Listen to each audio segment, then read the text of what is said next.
Good day everyone. Today we are going to discuss about TIG welding. We are going to do an introduction and I'm going to try to show you how to perform a TIG welding. Let's go.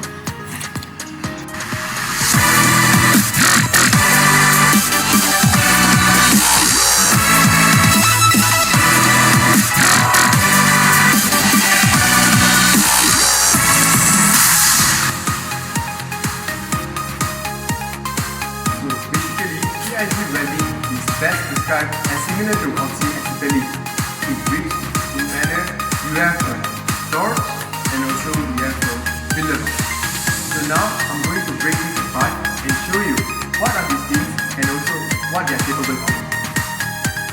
So with TIG welding, there is a couple major parts aside.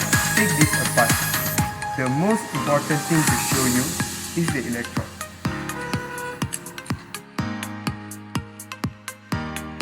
As you can see this is the electron.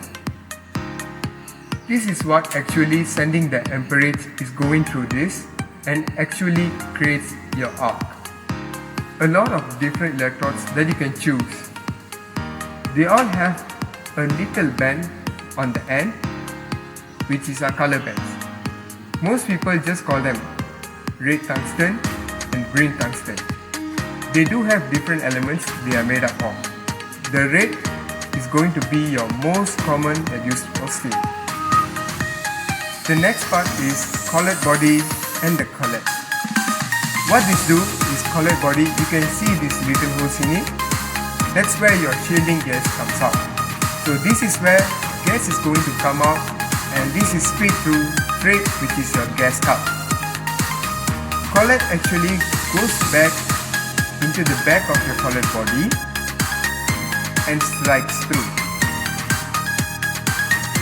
When you take your end cap here, this is where over the end as you tight it down. It pushes on the back of the collar, in which going to make this little slot compress, and that's what grabs your electrode, keeps it from moving around, makes a tight connection. Next thing is your filler rod. It depends on what you are trying to weld and what you need to use. For today, we are covering stainless steel.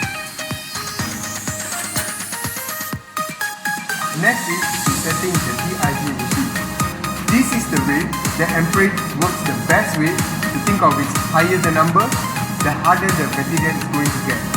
So, as you are welding the thicker material, the more amperage you are going to need, the hotter you need to get it, so you are going to turn this around when you need it. When you are welding, the torch angle is very important. How you setting up your hand, how you get the torch set up.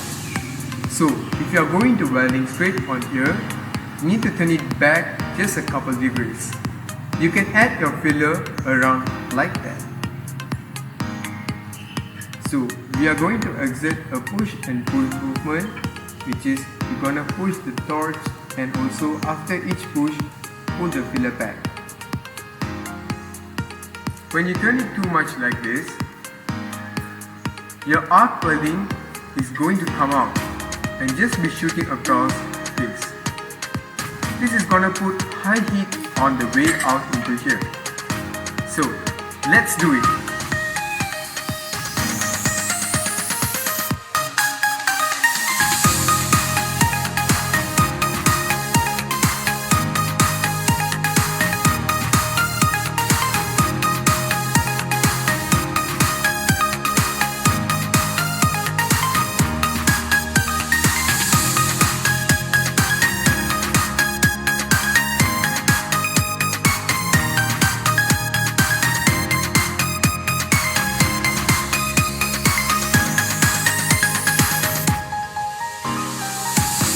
So now you can do all the projects by yourself by just referring to this guidance video. Okay, that's all for today. I hope you guys benefited from this guidance video. So that's all from me. Thank you.